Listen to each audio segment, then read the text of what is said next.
ជាមសូរក្រុមមកស្រីនឹងមករំថាទាំងអស់គ្នានេះខ្ញុំឈ្មោះកេសរិយារៀនថាទី 12B នៃវិទ្យាល័យបណ្ឌនីហ៊ុនសែនដងតុងថ្ងៃនេះមកស្កាប់រឿងរៀបកិច្ចខ្សែទី 7 សុខសាន្តដោយតទៅពេលដែលដឹងដំណឹងពីហនុមានហើយព្រះរាមក៏បានលើកទ័ពស្វាទៅលង្កាតែដោយទ័ពស្វាមានគ្នាតិចពេកព្រះរាមក៏ឲ្យសុគ្រីពជួយរកមេទ័ពស្វាណាដែលមានឫទ្ធានុភាពមួយដើម្បីធ្វើជាមិត្តនៅពេលធ្វើសង្គ្រាមសុគ្រីពក៏អួតសរសើរអំពីមហាចម្ពោះនៅព្រៃហនុមានថាមានឫទ្ធានុភាពស្មើនឹងក្រុងពាលីហើយត្រូវជាមិត្តចាស់របស់ពាលីទៀតព្រះរាមក៏បញ្ជូនឲ្យហនុមាននិងអង្គទ័ពនាំសារចង់សម្ព័ន្ធភាពជាមួយនឹងមហាចម្ពោះដើម្បីសុំទ័ពជំនួយប៉ុន្តែហនុមានធ្វើកិរិយាប្រហើនកោងកាច់ដាក់មហាចម្ពោះដូចជាពោលថាបើទៅដល់ថ្ងៃលើកទ័ពថ្វាយព្រះរាមទាំងថ្ងៃមហាចម្ពោះឲ្យសេនាចាប់ស្វាទាំងពីរដាក់គុកនៅពេលយប់ឡើងហនុមានក៏សម្ដុំស្វាទាំងនោះរួចរត់ចេញមកក្រៅពេលចេញមកក្រៅ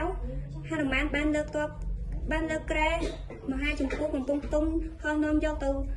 ថ្វាយព្រះរាមដោយខ្លាចមហាចម្ពោះក្រឡេកឆេះក៏បញ្ជាឲ្យហនុមានទៅសុំខ្ចីអាវព្រះរាមព្រះនរាយណ៍ដើម្បីកំហែងមហាចម្ពោះ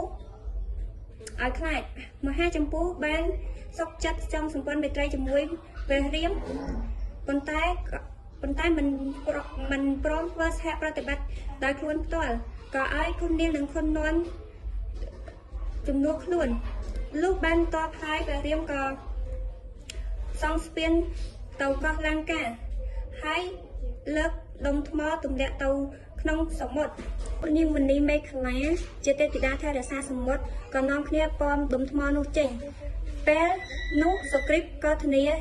ខ្លាខ្លួនឲ្យធំដើម្បីធ្វើជាស្ពានរីឯអង្គទវិញ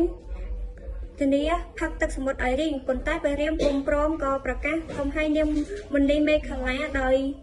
ខ្លែងសឲ្យទឹកសមុទ្រពុះនាងមេខលាភិតភ័យធានាក៏ធានាសាបនាស្ពានមួយថ្វាយព្រះរាមហើយព្រះរាមក៏